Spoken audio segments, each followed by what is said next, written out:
In the past few years, we have seen changes to the world wealth ranking. We've seen top names switch positions like Elon Musk and Jeff Bezos.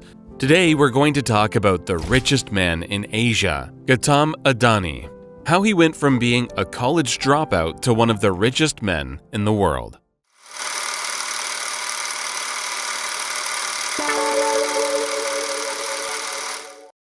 Part 1. The son of a textile merchant. Gautam Adani was born on the 24th of June in 1962 to his parents Shantilal Adani and Shantaben Adani. He was born in Ahmedabad, Gujarat, in India, and he was raised alongside his 7 siblings. Gautam's family migrated from the northern part of Gujarat, and his father provided for the family through his small textile merchandise. Hoping for a brighter future for his children, Shantilal Adani ensured that his children were educated. Even though Gautam's father insisted on education for his children, Gautam developed a passion for trading. This influence came from watching his father, who was a merchant. However, he was not interested in the family business. Gautam attended school at the Sheth Chimanlal Nagandas Vidyalaya School in Ahmedabad. After he graduated, he excelled in university, studying to get a bachelor's degree in commerce. While Gautam was studying, he couldn't ignore his desire to practice trading rather than just studying about it in class. He visited Gujarat's Kandla port while he was a student, and his dream expanded. Gautam decided he would also build something like Gujarat's Kandla port or something bigger. After his second year at the university, he dropped out to follow his passion. Gautam was still a teenager when he dropped out of school, but he was inspired to set up a business for himself. However, Gautam wanted to do something different from selling textiles, which his father had done for most of his life. His family was economically challenged by having to take care of 7 children and Gautam, so there was no one to contribute to his dream.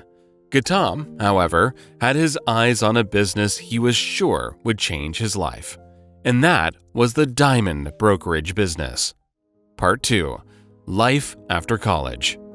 The diamond business in Mumbai was thriving at the time, so Gautam felt that was the place he needed to be. In 1978, Gautam moved to Mumbai to work as a diamond sorter for Mahendra Brothers after dropping out of college as a teenager.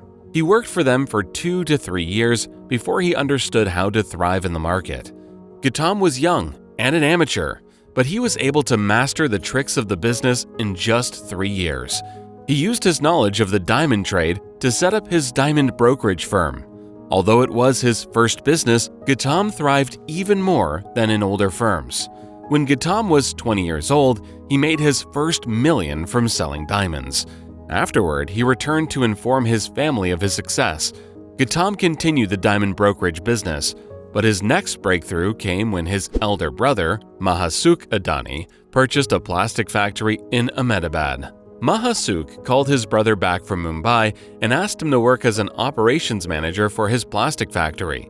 In 1981, Gautam accepted his brother's offer and returned to Ahmedabad. He considered his new job as his gateway to the global trade arena. He joined his brother's firm and began importing polyvinyl chloride to India. However, Gautam did not focus on the imports for his brother's business alone. In 1985, he started importing primary polymers for small-scale industries, adding global trading skills to his portfolio while in his early 20s. Part 3. The creation of the Adani Group. In 1988, Gautam started a commodity import and export firm called Adani Exports. The company presently goes by the name of Adani Enterprises under its holding company, Adani Group. When Gautam started the firm, he wanted to focus on imports and exports of agricultural and power-related commodities. But a few years later, the economy of India began to change.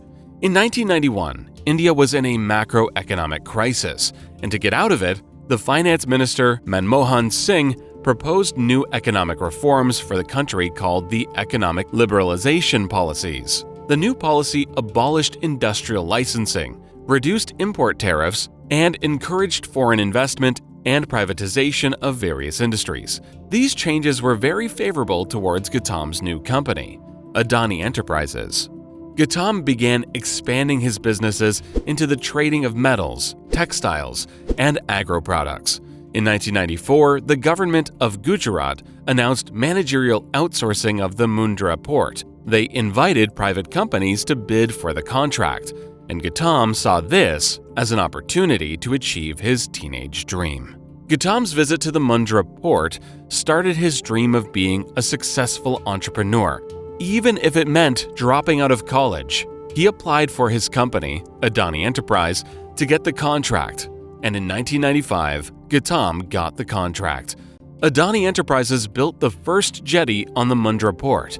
It was originally operated by the Mundra Port and Special Economic Zone, but the operations were later transferred to Adani Ports. Gautam's influence and economic intelligence led Mundra Port to become the largest private multi-port operator in India. The port has the capacity to handle close to 210 million tons of cargo per annum. Following his accomplishments with Mundra Port, Gautam expanded to another promising industry. In 1996, Adani Group and Gautam founded a power company called Adani Power. Adani Power currently has a thermal power plant with a capacity of 4,620 megawatts. This makes the Adani Power Plant the largest private thermal power produced in India. This expansion was a tremendous step in him becoming the richest man in Asia. In 2006, Adani Power went from distributing power to the power generation business. Between 2009 and 2012, Adani acquired Abbott Point Port in Australia and Carmichael and Coal Mine in Queensland. These places serve as an expansion for the Adani Group, increasing Gautam's wealth and assets immensely. Part 4. Close Encounters with Death. While Gautam was growing as an entrepreneur, his wealth got him fame and recognition in the country.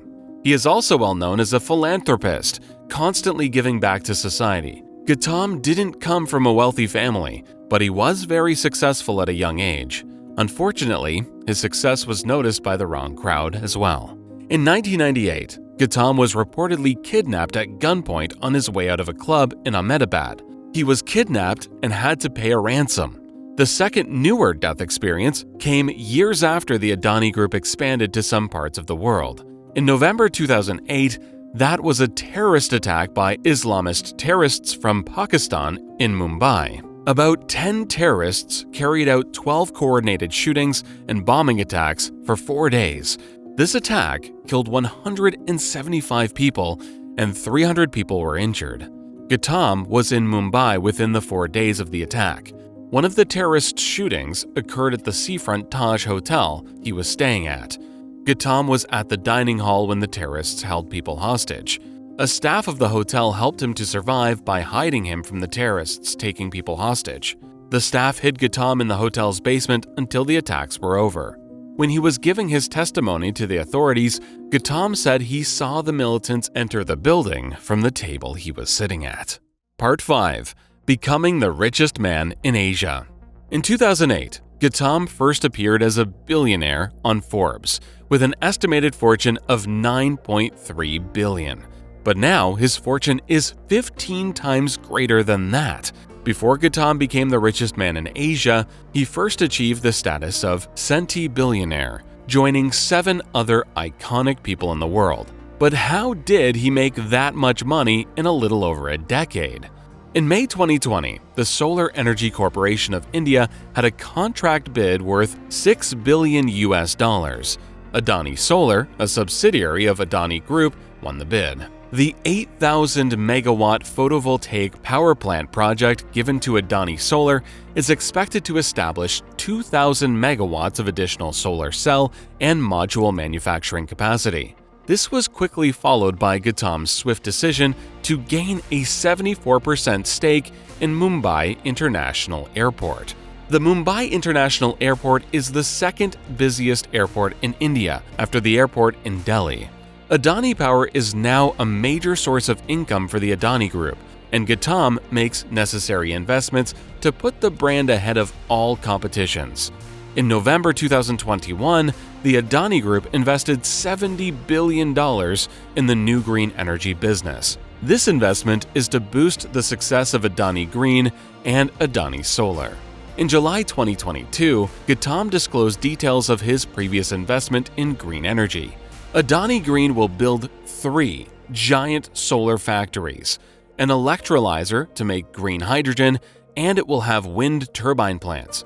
All his wealth and investment led Gautam to surpass Mukesh Ambani and become the richest man in Asia. In August 2022, Gautam Adani was named the 3rd richest person in the world by Fortune. Part 6. Becoming the 2nd and 3rd richest man in the world. In January 2020, his net worth was about $10 billion. Between 2020 and half of 2022, Gautam's wealth has galloped over 13 times. Gautam is now the richest man in Asia and the 3rd richest man in the world.